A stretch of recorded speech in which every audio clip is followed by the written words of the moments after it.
So, have you ever heard of a company called BlackRock? Probably not, right? And that's kind of the point.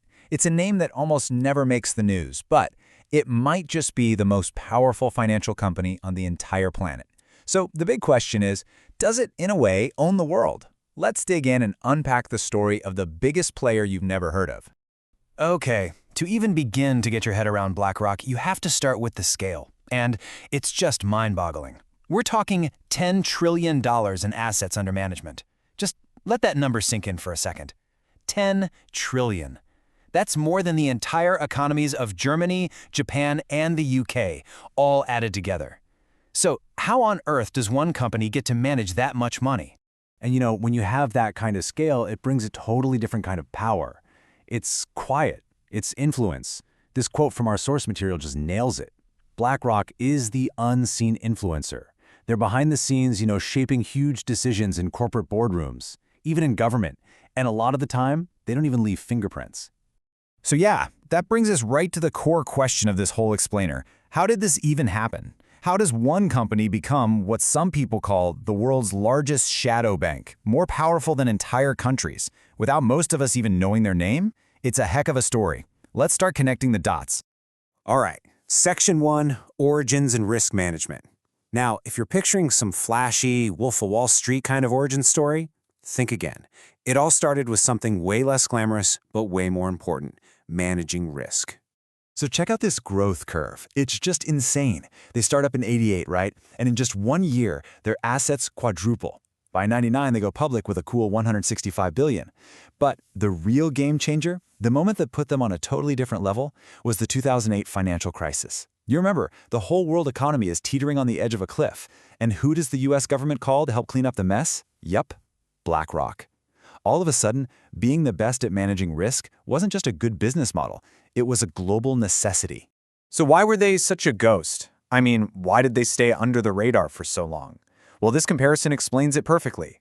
Think of the big banks you know, like JP Morgan or Goldman Sachs, as the retail storefronts. They deal with the public. BlackRock? They were the wholesaler in the back. They weren't serving you and me. They were serving the banks themselves, the giant pension funds, the huge institutions.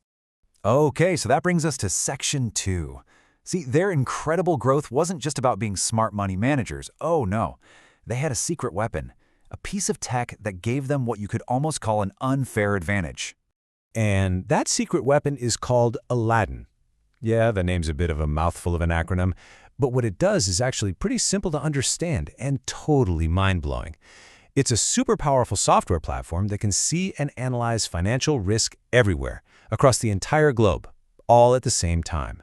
So how does this thing actually work? Well, think of it in 3 steps. First, Aladdin just vacuums up a literal ocean of global data, and it does it in real time. Then, its crazy advanced AI and models chew through all that data to spot risks that a human, or even another computer, would totally miss. And finally, it spits it all out onto this one single, integrated dashboard that helps investment managers make way smarter, way faster decisions. It really is like a central nervous system for global finance. So you're probably wondering, who uses this thing? Well, obviously BlackRock does, but so do other huge financial institutions like Deutsche Bank and the massive pension funds that are managing, your retirement money. But here's the absolute kicker. So do their direct competitors. Vanguard uses Aladdin. I mean, just think about that for a second. Their technology is so dominant, even their biggest rivals have to pay them to use it. That tells you everything you need to know. All right, next up, growth by acquisition. So, with this incredible tech advantage lockdown, BlackRock was ready for its next move. Just get bigger. Like a lot bigger. And I gotta say, this analogy from the source material is perfect. Their growth strategy was basically the video game Agar.io. You know the one. You start as a little blob, and you just get bigger and bigger by eating all the smaller blobs. Well, that is exactly what BlackRock did to its competitors. And there were 2 key acquisitions that were just massive. In 2006, they merged with Merrill Lynch's investment arm, which really catapulted them onto the world stage. But then in 2009, they made the killer move. They bought a company called iShares from Barclays.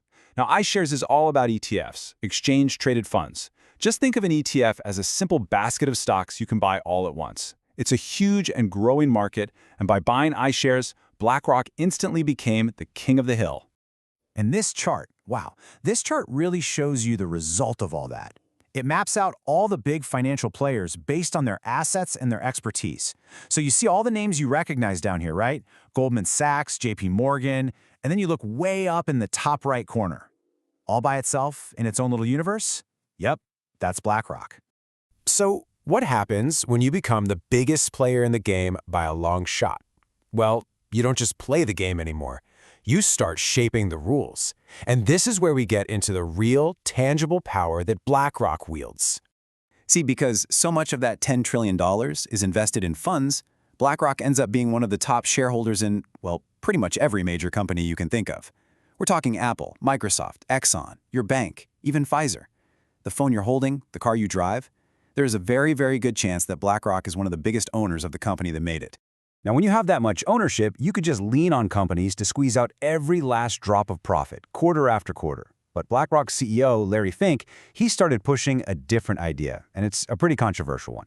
He's been using their influence to push companies toward what's called ESG. That stands for environmental, social, and governance. The basic idea is to focus on long-term, sustainable value.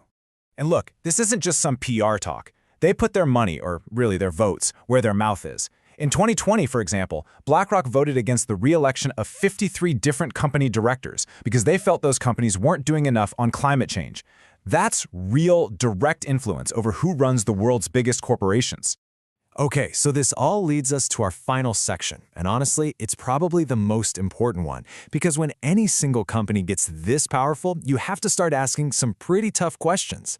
And here's the thing, BlackRock, as huge as it is, isn't totally alone up there. You've also got Vanguard and State Street. Together, they're often called the Big Three. And this raises a critical question. Does their combined power create something new? Not a monopoly of a product, but a monopoly of influence. And here's why that's such a big deal. Because these three firms are almost always the largest shareholders in the same companies. Whatever they decide is important, well, it suddenly becomes important for the entire stock market. And the concern, from a lot of critics, is that their interests could just steamroll everyone else's, from small-time investors like you and me, all the way up to the government regulators who are supposed to be watching them. And that brings us full circle, right back to where we started, risk. BlackRock built its empire by being the best in the world at managing risk for everyone else. But the ultimate question is, when one company has this much economic power, this much political influence, who manages their risk? Who holds them accountable? And that, right there, is the $10 trillion question.